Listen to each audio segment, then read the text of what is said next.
You ready now? Now. My name is Leo Dowden. I'm 72 years old. I'm trying to pass on some of the things I learned when I was a kid. My dad made a bark whistle for me. And most of the kids my age didn't know how to make them, but I made lots of them. And I've continued to make them over the years. And so I will pontificate about how various whistles are made. We're going to start out making a cane whistle, but we're going to start by sharpening the knife. I actually prefer an oil stone, but this right here will work. I'm going to take this wet rock, sharpen both sides a little bit. If it hadn't already been sharpened quite a bit, I would need to sharpen it more. But this right here has already been sharpened some. I haven't used it. And if I were going to cut meat with this knife, it would be totally all right now, because it would grab in and cut. But when you start cutting wood, there will be little fine shards stick up there and cause it to drag on the wood. So I need to take this edge off. And you could use leather. The old timers use leather on their razor, or you can use steel, or you can use glass. I'm going to use glass, which I have at hand. We're going to use my pickup glass. I've rolled my pickup window down, partly, and I'll take it down one side and take it down the other side. That process will eliminate a lot of the little jagged pieces of steel that have been left sticking up there, and hopefully it will be sharp enough to do our work.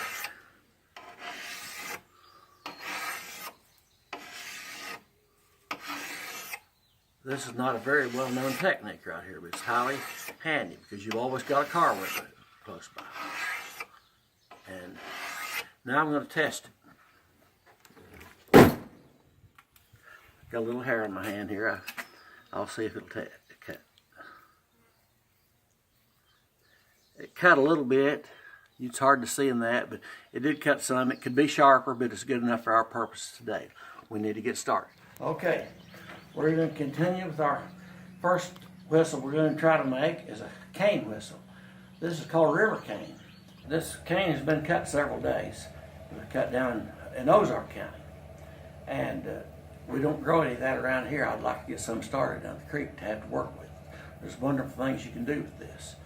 The Cherokee Indians made blowguns out of this. They would blow a little thing and they could put a little pin on it. But I'm going to try to attempt to make a whistle out of it. I hope it's big enough to make one out of it. Yeah, it still works. Now it's important when you're making a cane whistle to, if the cane is fairly green, you need to put the solid piece that you put in it to make the insides of your whistle need to be green also, so they shrink together. If I use some dried pine, say, to make my insides of this whistle, then the cane would shrink around it and cause it to crack. So you have to use another green material. The green material which I have is some maple. It just got knocked over in a windstorm the other day. But I'll start out by cutting out the basic form of the whistle out of this river cane.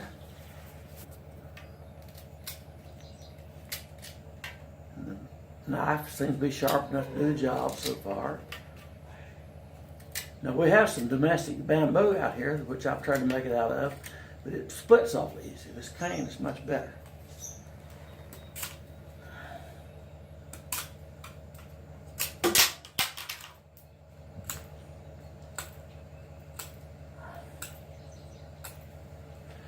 Now remember that when you're whittling, it takes a lot of practice to learn to use a knife. I'm doing something here that you're probably not supposed to do theoretically, is cut against yourself. But now, are you just cutting off a flat edge on that end? Yeah, I'm just making a good flat edge around that. Okay, here's the basic whistle right there. And I'm going to come here and make a little hole in it. Right here, it's just a little bit dry. It's kind of hard to use. It'd been better if we did use it while it's still green. But I can do it, maybe. Got a slight hole in this. When we get done later on today, when we have more time, we're going to make traditional hickory bark whistle. But this one here is one I want to record how to do. And the materials are right here. So we're going to do it first. If you look there, you'll see I've got a little hole in the top of that. I've got a mark there. Now we'll go down here and I will find me a piece of maple, and I'll cut me out a piece to stick in the end of it.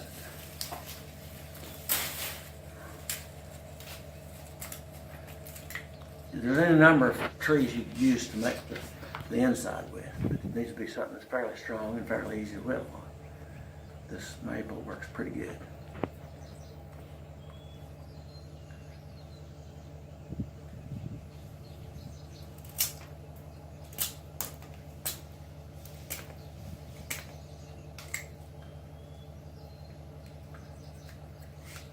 Again, I'm doing something theoretically you're not supposed to do. You're not supposed to cut against yourself like that. You might cut yourself, but I'm going to take a chance on it. So you've made a point on one end, and then you're just... Oh, well, the point is going to be cut off a little bit. I'm just getting the bark off of it. See if it's the right size to go. It may be too small or too large. But I've cut off a little chunk of fairly straight wood there. I'm taking the bark off. And before I even bother to flatten the end out, I'm going to see how it fits. Looks like it's too big, so it will work. We can whittle it down. We'll take our knife and we'll make a square end on this right now.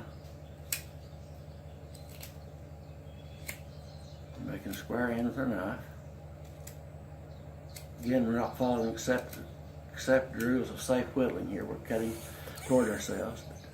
I've done it lots of times. I've cut myself many times too.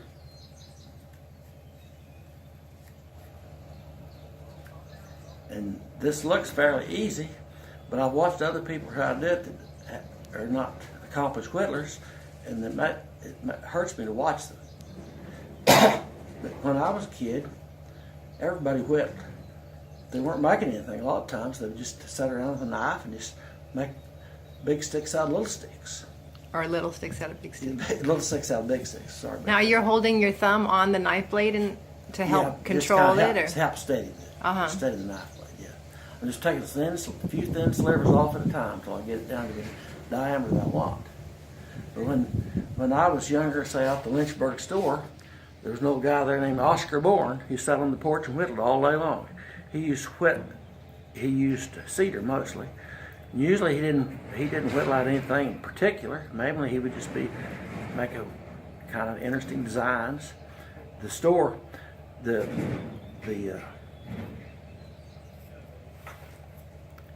filling station out at Plato used to have a bench that people sat and whittled on. And they would also whittle on the bench. My cousin, Horace Weber, he's dead now. He owned that station for a while. He saved the little bench. I'd like to look at it sometime. It just see all carved, all the pieces people whittled there. And out at the Mount Grove Square, they had when the old timers gathered around, they called it the Spit and Whittle Club. They would chew tobacco and spit it down, and they would whittle sticks.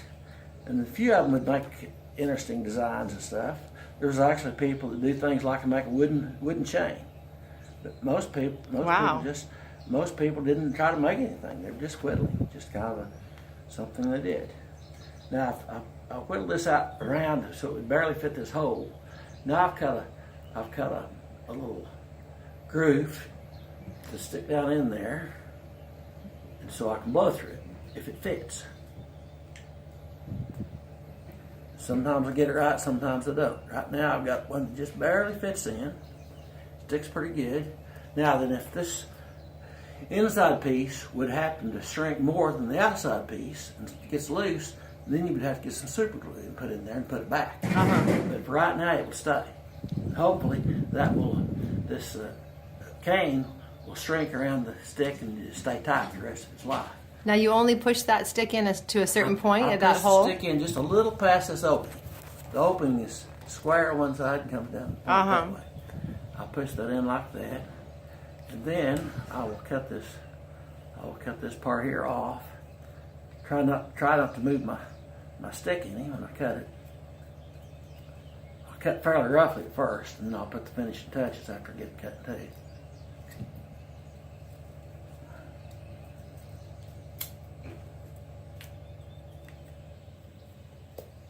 Okay, I've got that cut too. Now then, just for good measure, before I trim it up, I'll see if the whistle might perhaps work. It works a little bit, so I've got to do some fine tuning. I have a stopper for this. It's kind of crude. It doesn't fit really good right now, but I do know it does whistle somewhat. So I'm going to go to the trouble and whittle it out some more. I'll take away the rough edges.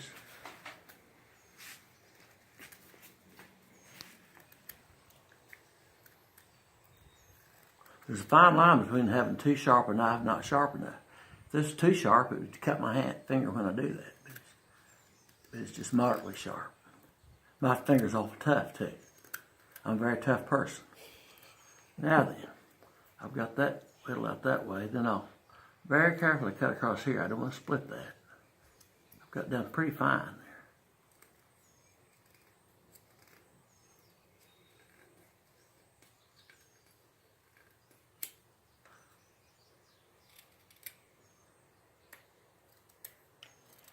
Now I assume that the whistle will sound about like it did a minute ago. I haven't done the fine touches inside. It's pretty. I've used a similar process I used for making this to make an end, to make a stopper for it. I've got that already made. I'm going to stick it in there and try to see what it sounds like at various spots. Doesn't seem to have much of a whistle. I think my next step I'll cut the thing down a little bit and see if it helps out. It's just too long, I think. May have to start completely over. Get the idea anyway.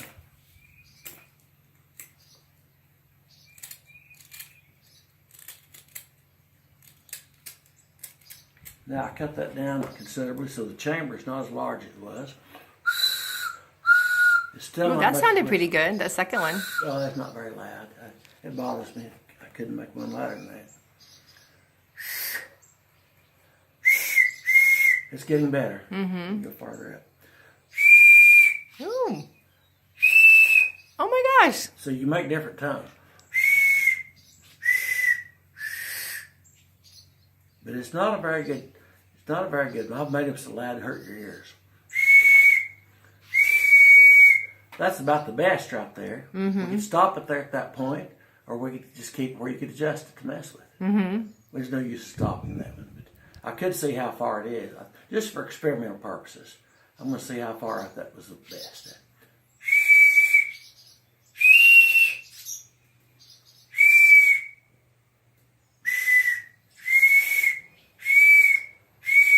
Okay, that was about the best right there. What I'm going to do, I'm going to measure this and cut my chamber off about that point and see what it does when I just use my finger for the end of it. May run it, but I've got lots more cane left.